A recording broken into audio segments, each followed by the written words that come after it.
चलो let's go at everybody, last part करेंगे हम लोग सैलरी का रिवीजन 17.3 वाला, प्रॉफिट्स इन लिeu ऑफ सैलरी। मतलब शायद एम्प्लॉयर एम्प्लॉय रिलेशनशिप खत्म हो जाए, but still because of that relation employer employee अभी भी आपको कुछ ना कुछ बेनिफिट्स मिल रहे हैं, एंड मेनली इसमें तुम्हारे बच्चों रिटायरमेंट बेनिफिट्स भी आने वाले हैं। That is what we are going to check. Alright everybody, but हम लोग आगे चलो, Yes, some sir. Other benefits which are getting because of employer employee relationship, that is your profit in लिeu of salary. पहला I हम लोग provident fund which will get obviously when kind of lump sum amount आपको मिलता है, yes or no, at the retirement. Clear everybody?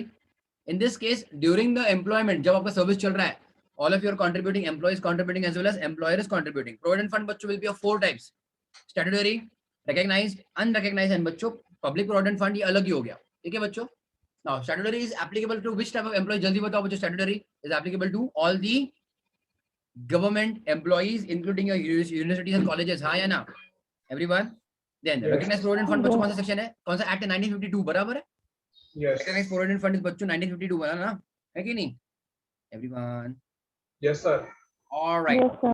Unrecognized which is not recognized simple है, and public provident fund. Yes everyone? चलो, तो there will be couple of you can say transactions: employers contribution, employees contribution, then interest on the contribution, and at the time of withdrawal जब fund तुम्हारा mature हो जाए या फिर retire हो जाए या फिर जॉब खत्म हो जाए, जो भी रहेगा, और death also in that case. Yes everybody? तो उसके लिए हमको सब ये बच्चों देखना है द टैक्सेबिलिटी। ओके एवरीबॉडी, चलो स्टैट्यूटरी फंड में बच्चों everything is exam. Statutory provident fund में बच्चों एम्प्लॉयर का कंट्रीब्यूशन फुल्ली एग्जाम, कोई लिमिट ही नहीं भाई।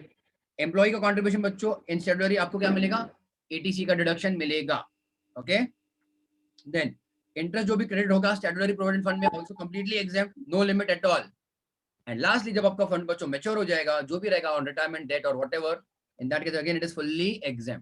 तो स्टैट्यूटरी प्रोविडेंट फंड आपको कभी आएगा भी नहीं, सिलेबस में छोड़ दो, इट इज कंप्लीटली एग्जाम। सबसे मोस्ट फेमस है बच्चों which one? Recognised provident fund, right everybody? हाँ या ना? सो रिकॉग्नाइज्ड प्रोविडेंट फंड बच्चों जो रहेगा वो कौन सा रहेगा आपका? Employees contribution will be taxable above 12% of the salary, above 12% of the salary. Salary for purpose of provident fund बच्चों, पीएफ के लिए बच्चों सैलरी क्या पर्पस है, जल्दी बताओ, बोलो। Basic plus DA forming part of retirement and commission as a percentage of turnover, बराबर है?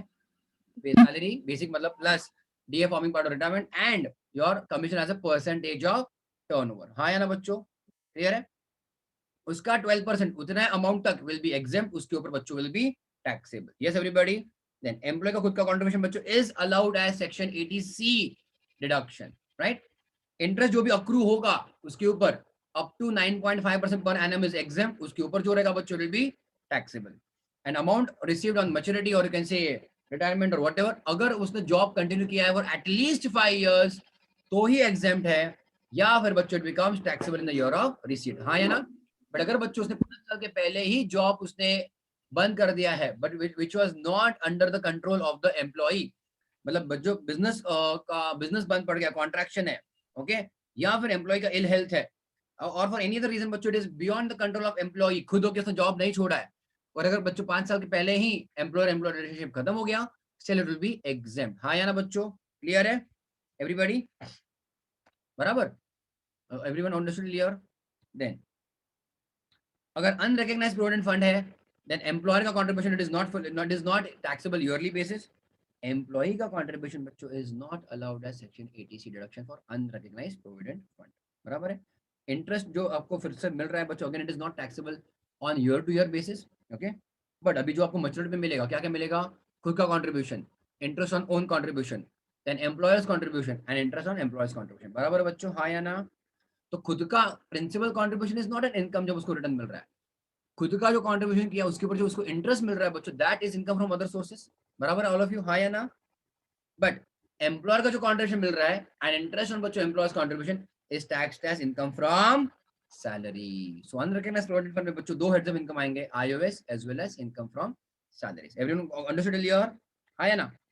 एंड पीपीएफ में बच्चों कुछ खास बात नहीं है, जो इंटरेस्ट अक्रू होगा दैट इज एग्जेम्प्ट, जो आप कंट्रीब्यूशन कर रहे हो बच्चों सेक्शन 80C के अंदर डिडक्शन मिलता है, और जब आपका पीपीएफ मैच्योर हो जाता है even that amount is fully exempt. All of you understood? Clear? जल्दी बोलो सब लोग। Yes everyone? Yes, sir.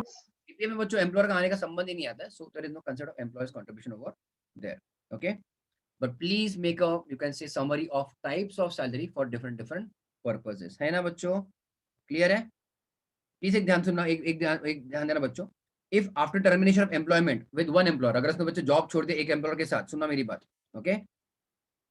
If termination of employment with one employer, the employee obtains employment with some another employer. Job छोड़ा उसने, पर पहले के employer के पास जितना पीएफ का बैलेंस था उसने नए एम्प्लॉयर के पास ट्रांसफर किया. क्या क्या मैंने, अक्यूमुलेटेड बैलेंस जो भी था उसका पीएफ का बच्चों, है ना, उसने ट्रांसफर किया दूसरे एम्प्लॉयर के पास, और फिर अगर उसने बच्चों 5 साल टोटल कंटिन्यू किए तो बच्चों वो भी माना जाएगा एग्जेम्प्ट. कुछ समझा तुमको कि नहीं समझा? मान लो बच्चों एक कंपनी, एग्जांपल दे रहा हूँ, एक कंपनी है, वहां पे एम्प्लॉय ने काम किया बच्चों 3 इयर्स के लिए, 3 इयर्स ओनली, ओके. उसने पीएफ विड्रॉ नहीं किया, मतलब कैश आउट नहीं किया. कैश आउट समझता है, उसने कैश नहीं निकाला पीएफ से.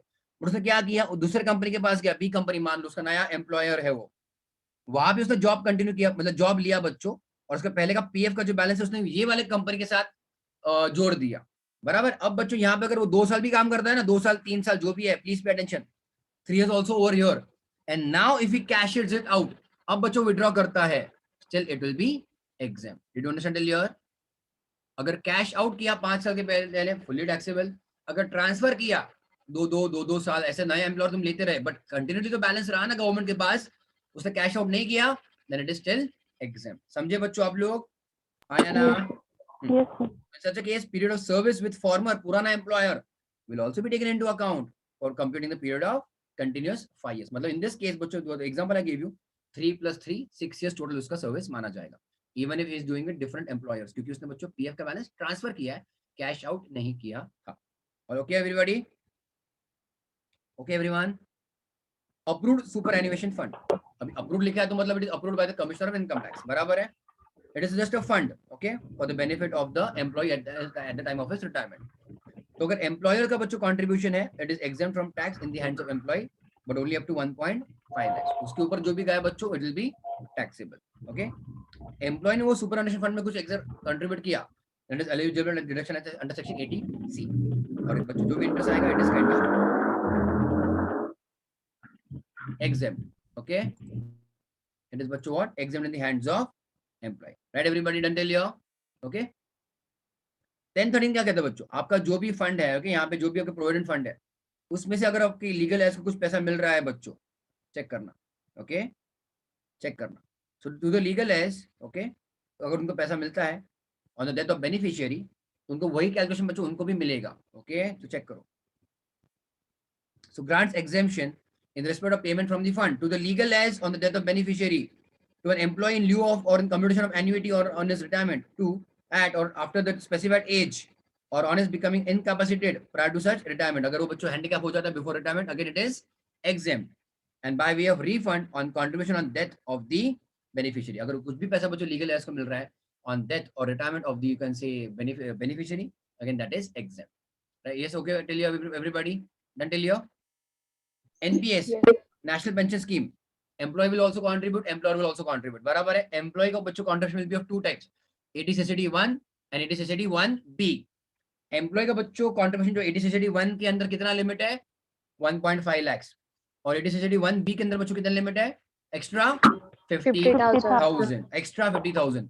और एम्प्लॉयर का बच्चों कितना मिलेगा डिडक्शन हमको, 80 SCD 2 के अंदर there is no monetary limit but there is just a percentage limit. कितना बच्चों, 10% of salary. अच्छा, 80 SCD 1 वाला भी बच्चों 10% ऑफ सैलरी ना, एम्प्लॉय का कंट्रीब्यूशन है ना. So there are 2 limits for 80 SCD 1, percentage limit of 10% of salary बराबर बच्चों, and overall monetary limit of बच्चों 1.5 lakh. Salary for this purpose is again what, check करो, basic plus DA forming part of retirement and but exclude now any other taxable और any other kind of allowances. So best बच्चों क्या, basic plus DA forming part of retirement. Yes everybody done? All of you? And sir, commission as well, no? No. Exclude लिखा है. Sir, can you just tell once again about the set-off fund? Set off? If we have PPF, the exemption limit of 1,50,000 will be first used for PPF or NPS? वो करना है अपने, वो देखना है अपने, that will see, that will see. Okay. कोई समय देखना पड़ेगा उसके लिए, है ना. Okay. 89 है कवर बच्चों रिलीफ वाला. हाँ, retirement gratuity. Yes everybody? Again, that depends on government employee or covered under PGA or not covered under PGA. बराबर. Again, a lump sum amount will get gratuity. हाँ या ना? Everybody. If government Yes, employee sir. बच्चों क्या होगा gratuity का? Fully exempt. 10 ना? Fully exempt बच्चों हाँ या ना? Yes, sir. अच्छा. Then if non-government बच्चों covered, it depends on covered under PGA or not covered under PGA. बराबर है? Yes, If sir. covered under PG, covered की बात करो. If covered under PGA बच्चों, gratuity is exempt. List of the following. Statutory 20 limit lakh. बच्चों. 20 lakh. This 20 lakhs is what? Lifetime limit, yes or no? Yes. Now this 20 lakhs is from different employers, same employer. अगर उसने पहले कुछ Different exemption लिया है 20 lakhs में से, वो employer. reduce हो जाएगा कि नहीं हो जाएगा? होगा. मतलब मान लो in 2018 एग्जांपल दे रहा हूँ, मान लो in 2018 he has already claimed some gratuity exemption of 3 lakh rupees. So now in the current year उसको कितना ले रहेगा statutory limit? 17 lakh. Rupees. ठीक है? Rupees, So gratuity yes, is exempt. List of the following. Statutory limit 20 lakhs. Second, actual gratuity received. Actual receipt. 15 by 26 into what बच्चों? Into Last month salary. Last month salary into years of Into completed Number of service. completed years of completed. service. Now जब आप number of completed years of हाँ. service देखोगे, Part तक fraction को fully ignore करोगे या fraction देखोगे? fraction देखेंगे. फ्रैक्शन देखेंगे. 6 महीने और 6 6 महीने के months ऊपर के बच्चों will be आगे. completed. 6 months or more than 6 months will be considered as entire year. उसके नीचे कुछ Yes, रहा तो sir. ignore that fraction. Fraction. Yep. Like okay, last month salary will be what? It is from the date of retirement or month of retirement? Month of retirement. Last drawn salary दिया ना आपको? 15 days का salary based on last drawn salary. बराबर है हाँ या ना? And salary for this purpose बच्चों check करो क्या? Basic plus DA which is Yes. full. है ना? तो हाँ. salary means 15 divided by 26 आएगा. Into last drawn salary means only basic plus DA full आएगा. Into number of completed years of service. बराबर है? इन तीनों में से जो least आएगा that is the amount of exemption, right? If you are not covered under PGA, वही बात है. Statutory limit 20 lakhs and actual gratuity receipt. But यहाँ पे 1/2 आएगा बच्चों. Instead of 15 by 26 आएगा half month salary. 1/22. Now into what? Check करो. अब average of last 10 month salary. 10 months. All important, ठीक है? Average of बच्चों what? Last 10 month salary. अभी now 10 month salary बच्चों क्या रहेगा? It is like HRA salary, basic plus DA forming part of retirement plus commission as a fixed percentage of turnover. ये आपको Yes, sir. salary दिखता है for last 10 months divided by 10 months आपको आएगा बच्चों average salary of last 10 months into 1/2 into number of completed years of service. अब number of completed years of service में बच्चों you have to ignore the fraction fully. अगर 10 साल 10 महीना भी काम किया है तो you will consider 10 साल 10 years. हाँ या ना? Yes, sir. Because not covered under PGA. बराबर है all of you? And again immediately preceding the month of the retirement or date. हाँ या ना बच्चों? Yes, sir. Until your Yes, sir. तो भले कितने भी एम्प्लॉयर से आने दो एक ही साल में या फिर आपने पहले एग्जाम्पशन लिया था that statutory limit of 20 lakhs is life time the most gratuity received during service is Fully taxable. Fully taxable yes all of you Yes, sir. Leave encashment. an exemption in respect of gratuities would be available even if the gratuity is received by widow children or dependents or deceased employee मतलब जो भी 20 lakhs हम जो भी calculation कर रहे हैं वो लीगल है इसको भी मिलेंगे मतलब कैलकुलेशन करने के लिए alright everybody Then pension, very important. Pension will be of two types बच्चों, lump sum and regular. हाँ या ना? Pension जो lump sum है उसको हम लोग क्या कहते हैं? Commuted या uncommuted? Commuted. और जो regular में आपको monthly मिलेगा that is uncommuted. हाँ या ना? Yes. Uncommuted का बच्चों taxability क्या होता है? It is fully taxable. Uncommuted pension is बच्चों fully taxable. हाँ या ना? Irrespective of type of employee, even for government employee. हाँ या ना? Yes. Uncommuted is fully taxable even for government employee बच्चों याद रखो बहुत important है. Alright? Commuted मतलब क्या बच्चों आप लोगों ने कुछ अमाउंट लमसम ले लिया हाँ या ना now if at all आपने बच्चों पेंशन commuted ले लिया है now that depends क्या were you covered under PGA or no, not covered sorry did you receive gratuity or Gratuity receive or not. okay अगर आपको gratuity receive हुई आपने जितना भी लमसम लिया है उसमें से आपको exemption कितना मिलेगा 1/3 of total pension 1/3 of बच्चों 100% of pension but अगर आपको gratuity भी नहीं मिला है that will be 1/2 of the total pension yes or no Yes, sir. 1/2 of the 100% of pension clear है बच्चों हाँ या ना Yes, sir. अगर मान लो उसको पेंशन मिलता था ₹20,000 पर मंथ कितना बोला मैंने 20,000 हाँ या ना उसने बच्चों अगर कम्यूट कर लिया 40% कम्यूट उसका बच्चों अभी अनकम्यूटेड कितना चलेगा how much will you get now 12,000 no Yes, sir. Yes, sir. आया ना 12,000. 60% बच्चा उसको रेगुलर मिलता जाएगा ना अभी. This will be fully taxable ना. समझ रहे हो? So please solve this question based on pension also. We have solved all of that in classroom. Okay, classes में. All right, everybody. So pension uncomputed fully taxable. Computed में depends कि आपको gratuity मिला है कि नहीं मिला है. Government employee है और commuted बच्चों की या तो क्या होगा? Government employee है और commute किया तो बच्चों Fully exempt. exempt. Fully exempt. Okay, government employee के लिए बच्चों commuted is fully exempt. बराबर है? Commuted pension, no sir. Sorry. Only commuted pension will be Only fully commuted. exempt. Commuted is exempt for government employee. Correct. Okay. Leave encashment खतरनाक. 10-10 double है. बहुत खतरनाक है बच्चों ये. उसमें तुम्हारे क्या 4 लिमिट्स थे. ओके चेक करो. So receive during the service again fully taxable just like gratuity. But अगर रिटायरमेंट के बाद अगर आप कर रहे हो बच्चों गवर्नमेंट एम्प्लॉय आपको जो फिर से लीव एनकैशमेंट मिलता है फुल्ली एग्जाम. लीव एनकैशमेंट हाँ या ना fully exempt. Yes okay everybody tell here. पर अगर आप नॉन गवर्नमेंट एम्प्लॉय बच्चों it will be exempt least of the followings. क्या रहेगा बच्चों? Statutory limit 3 lakh. 3 lakh. 3 lakh या 5 lakh? 3 lakh. 3 lakh. 3 lakh. The second actual leave salary received, right? है ना? हाँ. 3 lakh. Then actual leave salary received. Third point क्या है? 10 month salary है ना? 10 months का सैलरी तुम्हारा लास्ट 10 months का salary preceding the date of retirement. यहाँ पे बच्चों डेट ऑफ रिटायरमेंट दिया गया है फॉर लीव एनकैशमेंट. हाँ या ना? क्लियर है बच्चों? Again salary for this purpose बच्चों क्या है? Basic plus DA. Basic plus D है. Yes. And again fix As percentage of per turnover. the- Yes. Okay, basic plus Like DA forming HRA. part of retirement and also fixed percentage of turnover. Just like it means like just like बच्चों HRA salary है ना? Yes. Last वाला बहुत important है भाई. क्या है इसमें? Cash equivalent of the balance leaves. बराबर है. अब तुम इसको कैसे कैलकुलेट करोगे प्लीज चेक करना.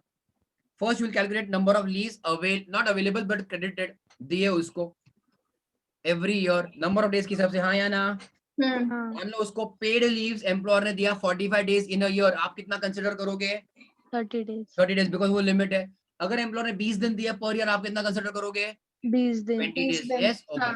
So number of leaves available up to बच्चों upper limit है 30 days per year का. Multiplied with बच्चों number of years का service है ना?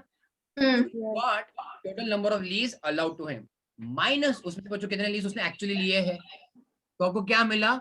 Number of unavailed leaves balance. हाँ कि नहीं? अब ये number of days के हिसाब से चल रहा था. बराबर है? Now you will divide the number of days divide by 30 तो क्या मिलेगा आपको? Number of months है ना बच्चों? अरे हाँ हाँ. या ना? Everybody हाँ. months and now this number of months बच्चों multiplied with your last salary है कि नहीं? Last salary मतलब क्या? Based on last 10 months average salary. This will be your point number 4 का calculation. कुछ समझा कि नहीं समझा all of you? Everybody understood or no? Yes. So total leaves per year upper limit 30 days per year multiplied with your number of years of service you will get total leaves allowed minus उसमें से जितने leaves आपने actually लिए हैं तो balance मिलेगा. Balance unavailed leaves divide by 30 days करो ताकि आपको नंबर ऑफ मंथ्स में आए. मल्टीप्लाइड विद बच्चों एवरेज लास्ट 10 मंथ का सैलरी. यस और no all of you? Clear है? हाँ या ना all of you? Clear till here? Fraction to be completely ignored over there obviously. बराबर मतलब फुल ईयर्स ही हम लोग वहां पे लेंगे. यस एवरीबॉडी है ना? एवरेज मंथली सैलरी हो गया आपका. लास्ट का आपको लेना है. इग्नोर एनी फ्रैक्शन हो गया आपका. चलो वो भी पॉइंट हो गया अपना. ठीक है. And salary for this purpose is बच्चों obviously what? HRA plus basic DA plus HRA forming Commission. DA forming part of retirement and commission as a Commission. turnover. Yes, आया ना? और लास्ट 10 मंथ्स का देखना आपको सैलरी. ठीक है. 10 months from the date of retirement, not from the month of retirement. Please यहाँ पे थोड़ा सा अलग है यहाँ पे. ठीक है. From the date of retirement. हुआ बच्चों यहाँ तक? Everybody? Yes. Retrenchment and VRS 1010B and 1010C. Retrenchment बच्चों क्या रहेगा तुम्हारा? exempt least of the following क्या है यहाँ पे statutory limit बच्चों? 5 lakhs. VRS में भी बच्चों कितना statutory limit? Also 5 lakhs. हाँ या ना? So as per the calculation done as per the Industrial Dispute Act बच्चों क्या है तुम्हारा ये? फिर से भाई 15 days salary same to same gratuity वाला. Everything is like gratuity calculation. हाँ या ना? So 15 by 26 but into what बच्चों? Completed Average year. of last 3 months का salary. हाँ या ना? So 15 days salary for every completed year of service or any part thereof in excess of 6 months. Okay, but यहाँ पे average of last 3 months का salary हम लोग लेंगे. So 15/26 into average of last 3 months का salary into number of completed years of service. But completion में हम लोग फ्रैक्शन को देखेंगे. 6 महीने के ऊपर रहा तो हम उसको पूरा साल मानेंगे. हाँ या ना everybody? So actual retention compensation received, statutory limit 5 lakhs, or this calculation, whichever is lower will be your बच्चों what amount of exemption. VRS में बच्चों क्या है? Again statutory limit कितना? 5 lakhs. Otherwise actual your compensation received. या फिर last drawn salary into 3 into number of completed years of service. आए ना बच्चों? अब यहाँ पे भी तुम्हारा HRA वाला सैलरी है. Basic plus DA forming part of retirement plus commission as fix percentage of turnover. बराबर है? ओके? और VRS वॉलंटरी रिटायरमेंट के लिए. ठीक है all of you? So actual compensation received rupees 5 lakhs. Last drawn salary into 3 into number of completed years of service. Ignore पूरा fraction. And lastly last drawn salary into balance number of months of service, because salary is paid monthly. No, तो कितने महीने बचे हैं, multiply with that, you will get that sum figure whichever is the least, that is the amount of exemption. हाँ या ना बच्चों? Done till here everybody? Yes. Yes, sir. Tell me बच्चों, एम्प्लॉयर्स कंट्रीब्यूशन जो भी रहेगा पीएफ में रहेगा या फिर तुम्हारा एनपीएस में रहेगा, first be added in income और नॉट? Tell me. हाँ या ना? यस. एंड लास्ट में बच्चों tell me one more thing, NPS, eighty CCD and approved annual या super approved super annual fund बच्चों, इसका ओवरऑल लिमिट भी अभी मिला है अमेंडमेंट में बच्चों. क्या हुआ है यहाँ पे? ओवर एंड अबव 7.5 lakhs अगर एम्प्लॉयर ने कंट्रीब्यूशन किया, that will be taxable as per budget. And बच्चों यही कोई कंट्रीब्यूशन के ऊपर अगर इंटरेस्ट भी आपको 7.5 lakhs के ऊपर मिलता है, even that is now taxable as per budget in the hands of employee. हाँ या ना बच्चों? Yes. Done till here? Yes everybody? Yes, sir. वाह. Yes, sir. So that is your entire discussion of the chapter of salary. है ना everybody?